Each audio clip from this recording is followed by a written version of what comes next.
कामनाएं। हम हिंदी दिवस क्यों मनाते हैं, हम किस लिए मनाते हैं, उसको मनाने का क्या कारण है? जब 1947 में हमें आज़ादी मिली तब हमारे सारे संविधान बने। संविधान बनने के बाद में हर चीज़ की हमें स्वतंत्रता मिली। तो कार्यकारिणी सदस्य ने कहा कि क्यों ना हमें एक ऐसी हमारी भाषा हो जो हम दिल से बोले और सारे हमारे भारतवासी एक ही भाषा है।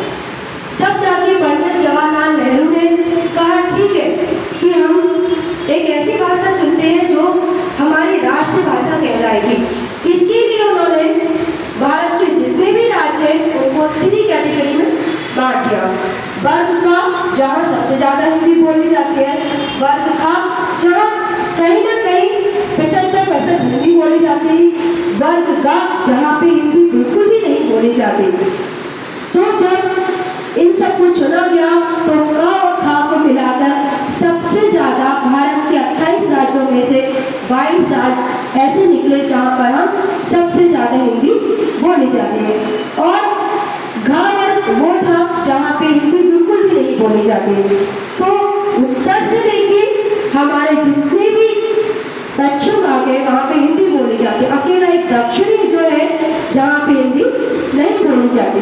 लेकिन हिंदी के लिए 14 सितंबर ही क्यों चुना, और हिंदी भाषा को 14 सितंबर इसलिए चुना क्योंकि हिंदी भाषा को राजभाषा बनाने के लिए राजन सिंह ने सबसे ज़्यादा अपना महत्वपूर्ण योगदान दिया।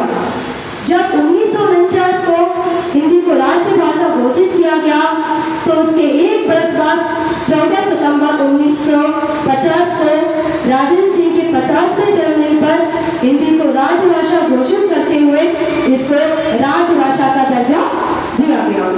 अब बात यहाँ पे आती है कि जिन जगह पे हिंदी नहीं बोली जाती है वो हिंदी के राज्य क्या करें। इसके लिए उन्होंने जो हिंदी भाषा नहीं राज्य है उनके लिए उन्होंने हिंदी दिवस मनाने के लिए और हिंदी पखवाड़ा मनाने के लिए उनको एक नियम दिया कि अगर आप हिंदी नहीं बोलना पाते हो तो आप अपना काम किसी भी अपनी मातृभाषा में कीजिए, जो आपकी अनिवार्य भाषा है उसमें ही कीजिए। लेकिन जब केंद्रीय सरकार को आपकी भाषाएं, आपके उत्तर, आपके जवाब दिए जाएंगे तो वह हिंदी में दिए जाएंगे। तो जो दक्षिण राज्य है जहाँ पर हिंदी भाषा नहीं बोली जाती वहाँ उनके जितने भी काम है उनकी अपनी मातृभाषा में किए जाते हैं, और इसके लिए उनको 3 कोर्स भी दिए जाते हैं, प्रज्ञा, प्रवीण, प्रभु।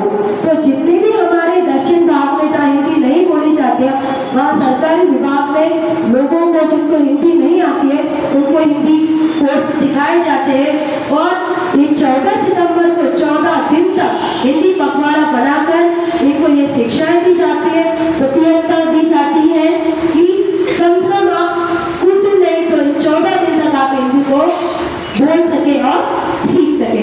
भाषा कोई भी हो, कोई भी राजभाषा हो, हिंदी की